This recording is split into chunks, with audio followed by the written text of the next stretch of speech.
առավոտից միաբանները ժողովի են եկեղեցում,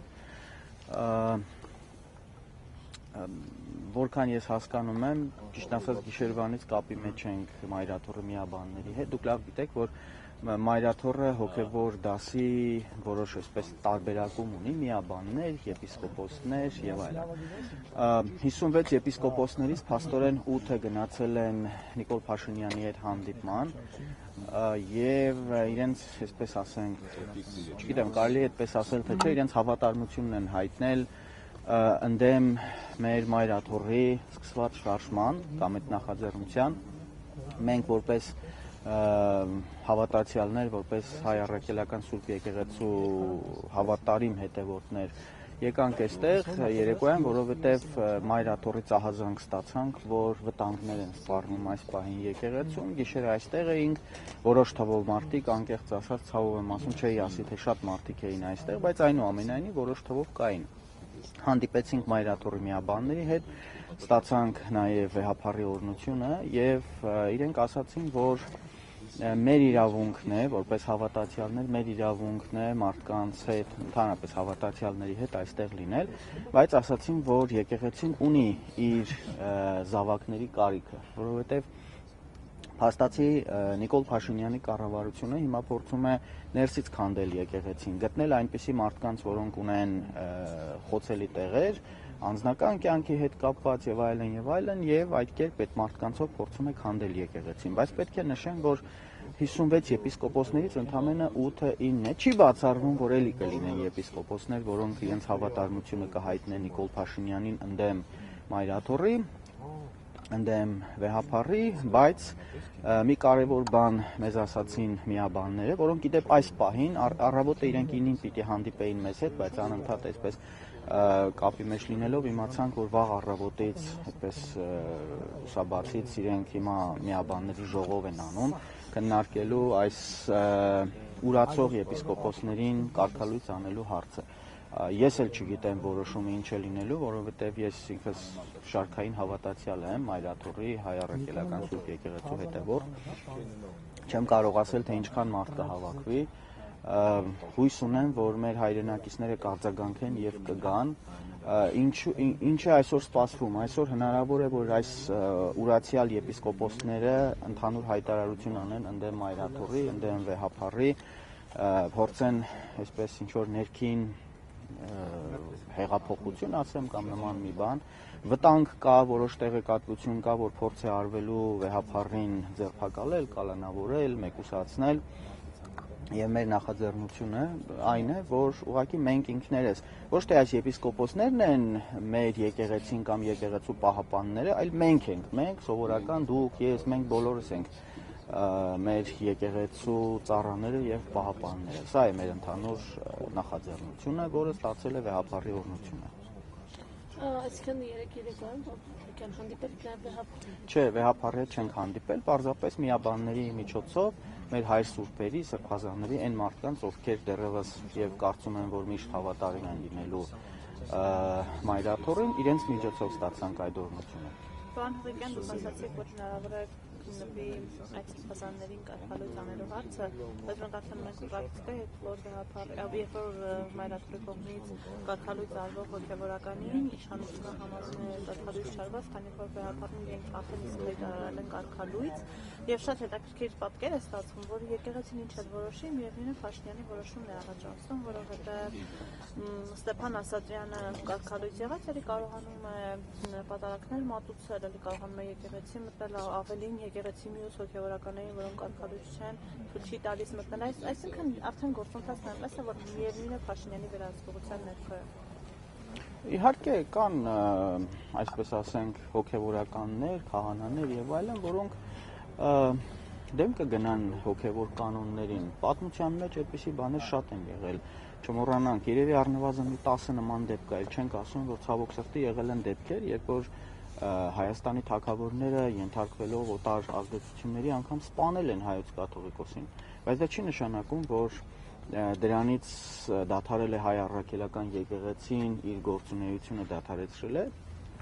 Չի դադարեցրել։ Ես չեմ բացառում, ես ավելին ասեմ, կարող եմ շատ վատատեսական սցենարներ էլ ասեմ, չեմ բացառում, որ Նիկոլ Փաշինյանը կարող է հասնել իր նպատակին եւ ընդհանրապես գրավել եկեղեցին։ Սրա պատճառը այն է, որ նա ունի ամբողջական իշխանություն, նա ունի այսպես ասենք զինված իշխանություն, նա ունի իրավապահ մարմինների իշխանությունը եւ մեծ հաշվով տեսականորեն եւ գուցե գործնականորեն նա կարող է գրավել այս ամբողջ տարածքը եւ իրեն հռչակել կաթողիկոս։ Այդ ամենը հնարավոր է։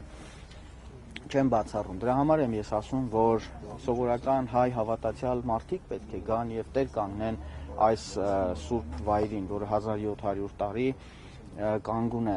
Գիտեք, կարող են, այստեղ խնդիրը ոչ թե կաթողիկոսի անձն է, ոչ թե Գարեգին երկրորդ կաթողիկոսն է կամ որևէ հոգևորական, որովհետև այդ հոգևորականները մահկանացուներ են, ինչպես նաև կաթողիկոսն է մահկանացու։ Խնդիրը այստեղ համակարգն է, հայ առաքելական սուրբ եկեղեցու համակարգն է, որի քանդվելու պարագայում եւս մեկ ազգային կառույց է քանդվում, եւս մեկ քար է քանդվում։ Երբ որ խոսում են հոգևորականների մասին, ես վստահ եմ, բոլոր հոգևորականները, բոլոր, սկսած ամենաշարքային քահանայից մինչև ամենավերին բարձրաստիճան հոգևորականները ունեն խոցելի տեղեր։ Մենք բոլորս մարդիկ ենք եւ բոլորս էլ մեղավոր ենք, անմեղ է եւ կատարյալ է միայն Աստված, Աստծո որդին, բայց Բագրատ Սրբազանը մի շատ կարևոր խոսք ուներ, միշտ երբ որ մենք հանդիպում էինք Տավուշի թեմում, ասում էր եկեղեցու քարը սուրբ է այնքան ժամանակ, քանի դեռ նա եկեղեցու վրա է։ Երբ դու եկեղեցու վրայից հանում ես այդ քարը, գցում ես գետնին, նա դառնում է սովորական քարի կտոր ու իրենից ոչ մի արժեք չի ներկայացնում։ Հիմա այստեղ խնդիրը այն է, որ մենք եկեղեցու քարերը պահպանենք եկեղեցու վրա, ոչ թե քանդենք։ Նիկոլ Փաշինյանը փորձում է եկեղեցու քարերը հատ քանդել, ուղղակի հանել, հեռացնել, այդպիսով քարերը առանձին դառնում են ոչ մի բան, իսկ եկեղեցին փուլ է գալիս։ Սա իհարկե դրսից հրահրված նախաձեռնություն է, իդեպ ես չեմ բացառում, որ նաև կարող է կաթոլիկ եկեղեցու նախաձեռնություն լինել կամ համաձայնությունը, սա իմ անձնական կարծիքն է։ Ինչու եմ ասում, որովհետև տեսեք,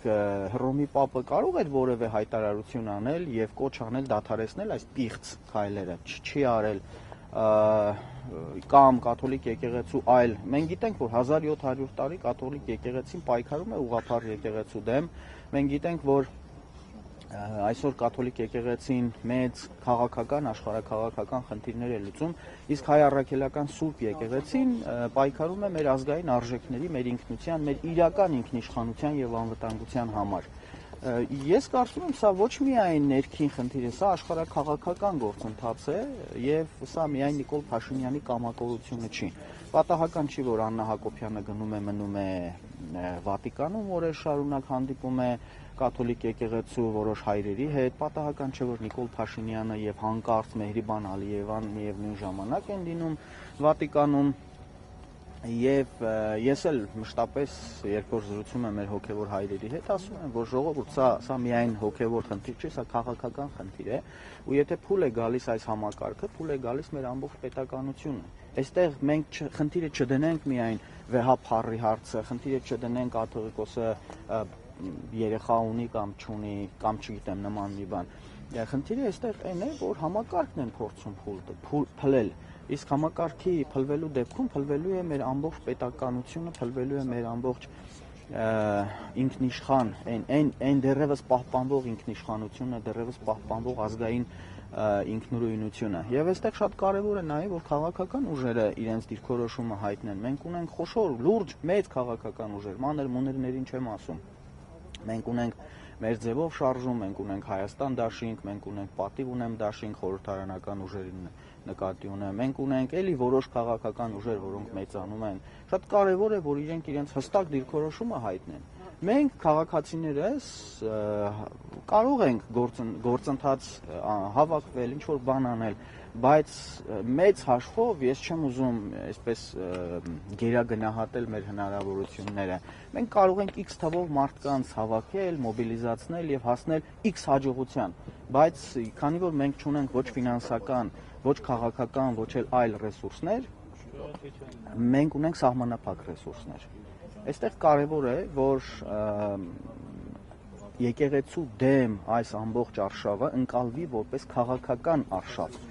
ընկալվի որպես քաղաքական նպատակ, որովհետև երբ որ տեսեք ինչ է անում, այսպես մեր Հովհաննեսը Իշխանյան հետաքրքիր համեմատություն է անում, ասում է Նիկոլ Փաշինյանը այն հայտնի Snake խաղի նման, օձի խաղի նման ուտում է իրենից թույլերին, այս մի թույլին կերավ, ինքը ավելի ուժեղացավ, այն մյուս թույլին կերավ, ավելի ուժեղացավ, երբ որ այսպես ուտելով ինքը ավելի է ուժեղանում,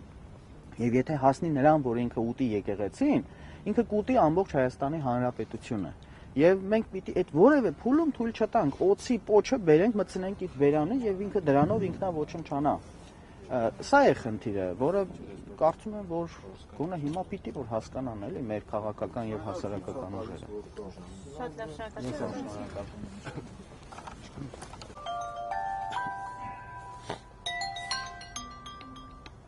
Հաննաճ